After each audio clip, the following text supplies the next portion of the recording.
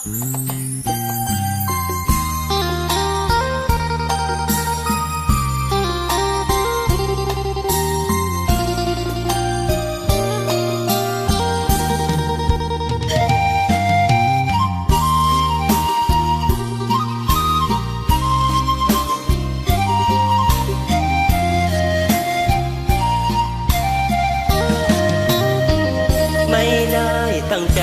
ที่จะเจ้าชู้กับใครไปเลยฉันเองก็เหนื่อยที่ต้องหลบซ่อนทุกซนหัวใจยามเห็นน้ำตาเธอมันลุกลึกข้างในจากวันนี้ไปจะอยู่ในโอกาสคนดี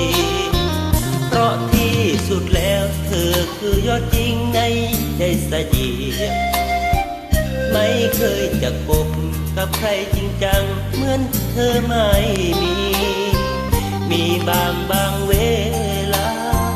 ที่ความเหงาไม่ปราณีคนทำความดีแต่ไม่เคยคิดหนีเธอไป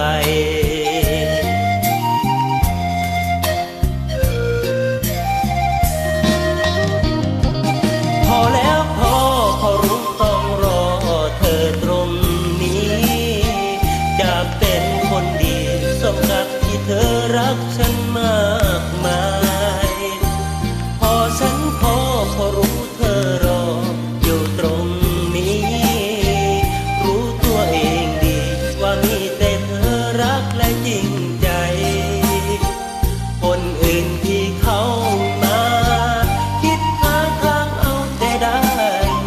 ขอโทษจากใจที่ทำให้มีน้ำตาไม่ได้ตั้งใจที่จะเจ้าชู้กับใครไปเรื่อยรู้ว่าเธอเหนื่อยจะรีบกลับบ้านให้ตรงเวลา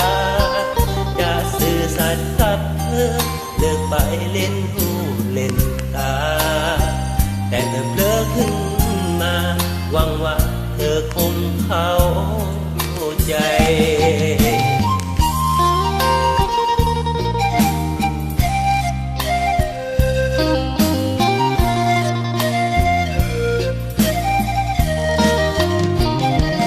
พอแล้วพอรู้ต้องรออยู่ตรงนี้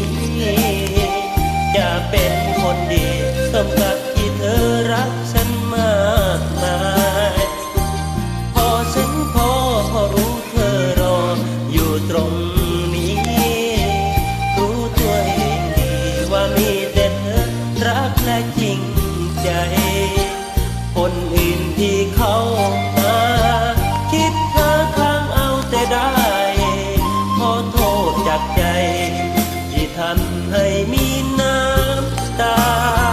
ไม่ได้ตั้งใจที่จะเจ้าชู้กับใครไปเรื่อยรู้ว่าเธอเหนื่อยจะรีบกลับบ้านให้ตรงเวลาจะสื่อสัตย์กับเธอเลิกไปเล่นตาแต่เธอเพ้อขึ้นมาหวังว่าเธอคงเข้าใจ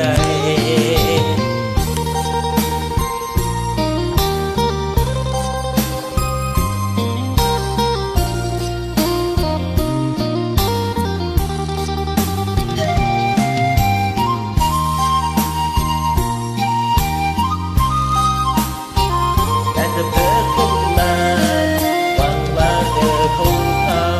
ใจขอบคุณหลายๆเนาะถ้า